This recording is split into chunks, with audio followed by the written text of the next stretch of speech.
Welcome to my channel Pallavi digital arts. ఆపదలో పులి. ఒకప్పుడు ఓ దట్టమైన అడవిలో పులి, ముళ్లపంది, తేనెటీగ మంచి స్నేహితులుగా ఉండేవి. వీరు రోజూ కలిసి ఆడుకుంటూ, ఆహారాన్ని వెతుక్కుంటూ సరదాగా గడిపేవారు. అడవిలో ఏదైనా ప్రమాదం కలిగినా ఒకరికొకరు సహాయం చేసుకునేవారు. ఒకరోజు పులి తన బలాన్ని గర్వంగా చూపిస్తూ, నేను అడవిలో అందరికంటే బలవంతుడు. నా బలం నాకు ఉన్నప్పుడు మిగతావారి సహాయం ఎందుకు కావాలి నాకు? అని అన్నది. ముళ్లపంది చిరునవ్వుతో, నీకు బలం ఉన్నా, వేగం కావాలి కదా. అవసరమైనప్పుడు నన్ను తప్పక గుర్తు చేసుకుంటావు అంది. తేనెటీగ మాత్రం సున్నితంగా, స్నేహం బలం కంటే గొప్పది.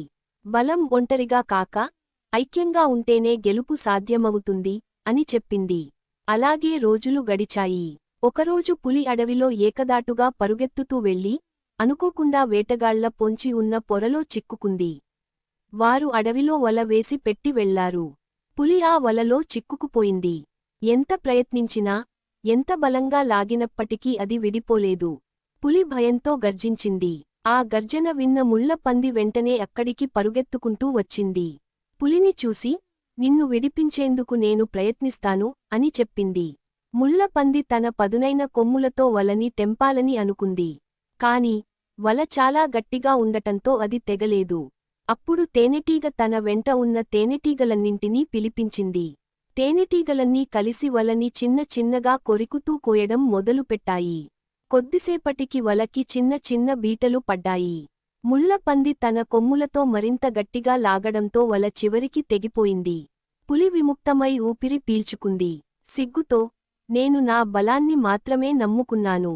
కాని, నిజమైన బలం స్నేహితుల్లోనే ఉంది. మీరు లేకపోతే నేనిప్పుడు ఇక్కడ ఉండేవాడిని కాదు అని చెప్పింది. అప్పటినుంచి పులి తన గర్వాన్ని వదిలేసి, స్నేహాన్ని మరింత విలువైనదిగా గుర్తించుకుంది. వారు ముగ్గురు మరింత ఘనమైన స్నేహంతో హాయిగా జీవించారు. నీతి: స్నేహమే నిజమైన బలం. మంచి స్నేహితుల సహాయంతో ఎంతటి సమస్యనైనా అధిగమించవచ్చు. Thank you so much for watching. Please like, share and subscribe.